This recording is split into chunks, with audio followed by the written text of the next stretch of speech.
నమస్తే, welcome to I dream. నేను మీ లక్ష్మి. వైజాగ్ అనేటప్పటికీ ఒక అందమైన సిటీ. ఈ విషయం అందరికీ తెలుసు.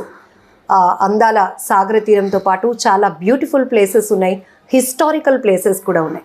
అలాగే విశాఖ తీరంలో ఉన్నటువంటి వైజాగ్ తాజ్ మహల్, దీనికోసం చాలామందికి ఇప్పటికే తెలుసు, చూసిన వాళ్ళు కూడా ఉన్నారు. కానీ దాని వెనుకతలో ఉన్నటువంటి హిస్టరీ గురించి మాత్రం చాలా వరకు తెలీదు. మనతో పాటు రిటైర్డ్ ప్రొఫెసర్ సూర్యనారాయణ గారు కొల్లూరు ఉన్నారు. సార్తో మాట్లాడి చాలా విషయాలు తెలుసుకుందాం. అలాగే ప్రతి ప్లేస్ వెనుకతలో ఒక హిస్టరీ ఉంటుంది. వైజాగ్ తాజ్ మహల్ వెనుకతలు కూడా ఒక హిస్టరీ ఉంది.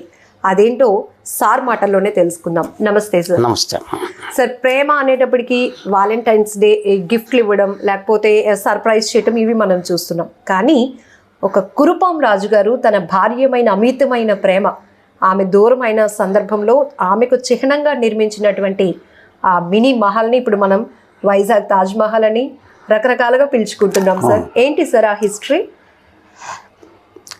విశాఖపట్నాన్ని పాలించిన జమీందార్స్లో 1949లో జమీందారీ అబాలిష్ అయిపోయాయి. కానీ 20వ శతాబ్దపు తొలి దశకం దాకా కూడా జమీందారీ ఇది విశాఖపట్నంలో కంటిన్యూ అయింది. ఇప్పుడు మీరు విశాఖపట్నంలో చూస్తున్న మాన్యుమెంట్స్ అన్నీ కూడా జమీందారీ కన్స్ట్రక్షన్స్, ఆల్ ఏన్షియంట్ మాన్యుమెంట్స్. అయితే వాటన్నిటి ఎత్తు ఒకటి, ఒక కులపాం టూంబ్ అని పిలుస్తున్న విశాఖ తాజ్మహల్ను, మినీ తాజ్మహల్ను రకరకాల పేర్లతో. ఏమంటే దీని వెనకాతలో ఒక సెంటిమెంట్ ఉంది.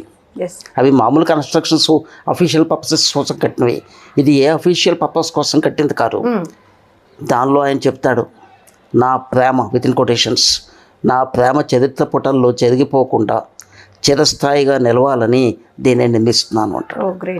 ఆయన కట్టినవాడు విశాఖపట్నం జమీందారు, చివరి జమీందారు అయిన చిన్న గజపతి గారి ఇద్దరు అమ్మాయిల్లో చిన్న అమ్మాయి లక్ష్మీ నరసయ్యమ్మ. ఆ లక్ష్మీ నరసయ్యమ్మని 1897 మే 19వ తారీఖున మ్యారేజ్ చేసుకున్నాడు ఆయన. మ్యారేజ్ చేసుకున్న 4 సంవత్సరాల్లో 3 పిల్లలు పుట్టారు. 4వ డెలివరీ ట్విన్స్. ఆ కాన్పులో ఆవిడ పోయింది. ఆవిడని విడిచిపెట్టిన దీంతో ఏమిటంటే, వాడు చరిత్రకారులు వాళ్ళ పుస్తకాల్లో రాశారు, షీజ్ ఎ వాకింగ్ ఏంజిల్ అంటాడు. ఏమంటే అన్ని రకాల విద్యలు, యూరోపియన్స్తో కూడా ఫ్లూయెంట్గా ఇంగ్లీష్ మాట్లాడే నేర్పతనం, పియానో వాయించడంలో ఆవిడే సాటి. నెక్స్ట్ రూపానికి చెప్పాలంటే ముందే చెప్పాడు, she looks like an angel అని, దేవత, నడిచే దేవతని. అంటే ఎగ్జాజరేషన్ రాసినవాడు ఫాదర్, ఎగ్జాజరేషన్ ఏమాత్రం చేయవలసిన అవసరం లేనివాడు. అలాంటి మనిషి ఎడబాటు సహించలేక 1901లో ఆవిడ పోయిన తర్వాత ఆవిడ జ్ఞాపకార్థం ఈ టూంబు పెదవాళ్ళ తేదీకి చిన్నవాళ్ళ తేదీకి మధ్యలో బీచ్ ఒడ్డుని నిర్మించడం జరిగింది. అయితే దానిలో ఆయన దేశవ్యాప్తంగా ఉన్న శిల్పులను చాలామందిని రప్పించి, దానిలో రాజస్థానీ స్టైల్ ఉంటుంది, మొఘల్ స్టైల్ ఉంటుంది, దక్షిణాత్య సంప్రదాయం ఉంటుంది, వెస్ట్రన్ స్టైల్ ఉంటుంది. ఈ 4 మేళవింపు మిగతా బిల్డింగ్స్లో ఎక్కడ కనబడదు, ఒక కులపాం టూంబ్లోనే కనబడుతుంది. అయితే ఈవిడ జ్ఞాపకార్థం వాళ్ళ ఎస్టేట్ కులపాంలో కూడా ఆయన ఒక హాస్పిటల్ కట్టించాడు ఈవిడ పేరుని. వాళ్ళు చెప్తారు, ఈవిడ గుణగణాల గురించి చెప్తూ, జమీందారీ వంశంలో పుట్టినా సరే భర్తను తీసుకుని వెళ్ళి ఈవినింగ్ టైమ్స్లో రైతులు, పూర్ పీపుల్ వాళ్ళ తాలూకు కష్ట సుఖాలు తెలుసుకొని వాళ్ళకి కావాల్సింది పంచిపెట్టడము, ఇవ్వటము.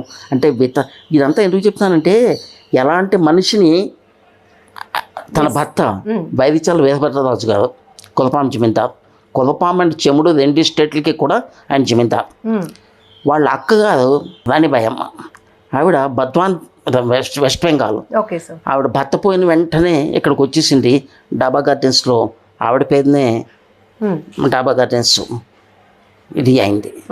ఆవిడ చెల్లెలు ఈవిడ సడన్గా ఇలా పోవడంతో తట్టుకోలేని భర్త దీన్ని నిర్మించడం జరిగింది. దాని లోపలికి వెళ్ళి చూస్తే ఇప్పటికి కూడా మహావాక్యాలు అని చెప్పి భగవద్గీత చదివితే ఏ పద్ధతిలో philosophical outlook, love, affection, admiration, వీటన్నిటి సింబాలిక్ రిప్రజెంటేషనే ప్రజెంట్ కులపాం టూంబ్. అయితే ఇప్పుడు మెయింటెనెన్స్ లేక అది అటు ప్రైవేట్ మెయింటెనెన్స్ లోకి వెళ్ళటం వల్ల ఇంత హిస్టారికల్ ఉన్నటువంటి ప్లేస్ ని ఎవరు విజిట్ చేయలేకపోతున్నారేమో సార్. అయితే ఒకటి ఈ జమీందారీ ఫ్యామిలీస్ వచ్చిన తర్వాత ఇప్పుడు ఆవిడకి 2 పిల్లలు, మగపిల్లడు ఉన్నాడు. ఆ మగపిల్లడు ఏమయ్యాడో అడ్రస్ తెలియదు మనకి. ఆ 2 పిల్లల్ని, ఒక పిల్లని గంగాపూర్ జమీందార్కి, ఇంకొకటి దస్పల్లా వాళ్ళకి. అంచేత విశాఖపట్నానికి జమీందారీ ఫ్యామిలీస్ తోటి ఎప్పటి నుంచో ఒక అవినాభావ సంబంధం ఉంది. మొట్టమొదటిసారి గోడే ఫ్యామిలీ అడుగు పెట్టిన దగ్గర నుంచే కూడా.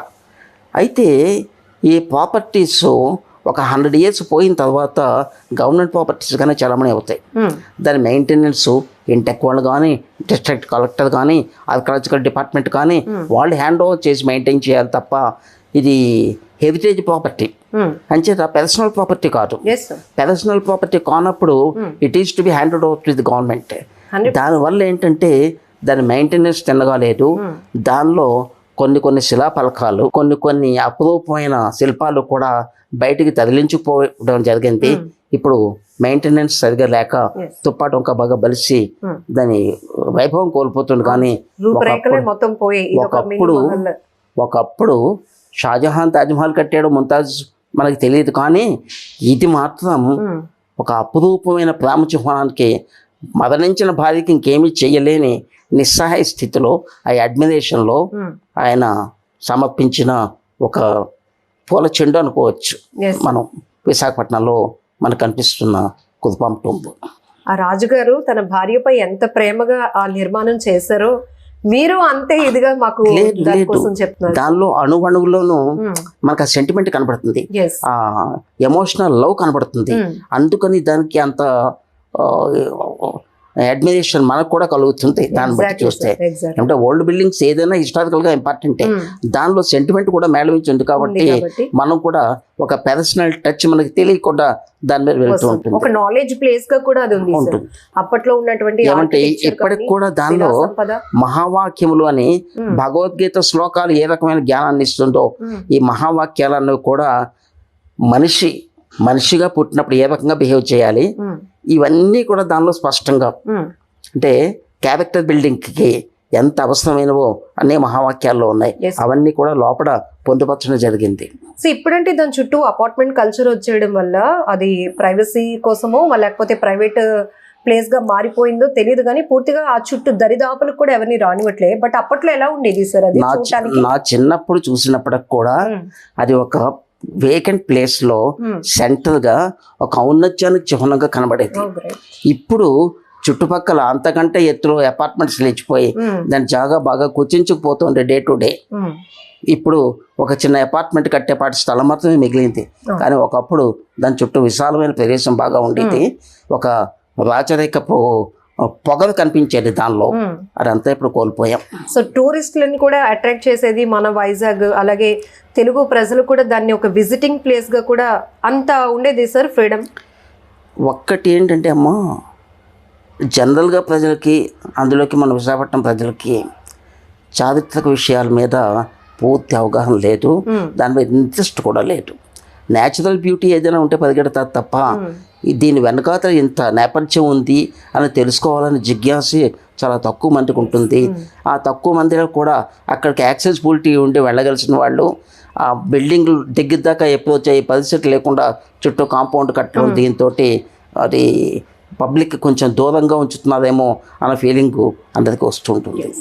Thank you so much sir. Great information and beautiful love story కూడా మనం చూడొచ్చు. వైజాగ్ తాజ్ మహల్ కావచ్చు, మినీ తాజ్ మహల్, కురుపాం రాజు గారు కట్టించినటువంటి ఒక మహల్, ఈ స్ట్రక్చర్ వెనుకతల ఇంత అద్భుతమైనటువంటి బ్యూటిఫుల్ లవ్ ఉంది అన్నది చాలా డీటెయిల్గా సార్ చెప్పారు. Thank you sir. నమస్తే.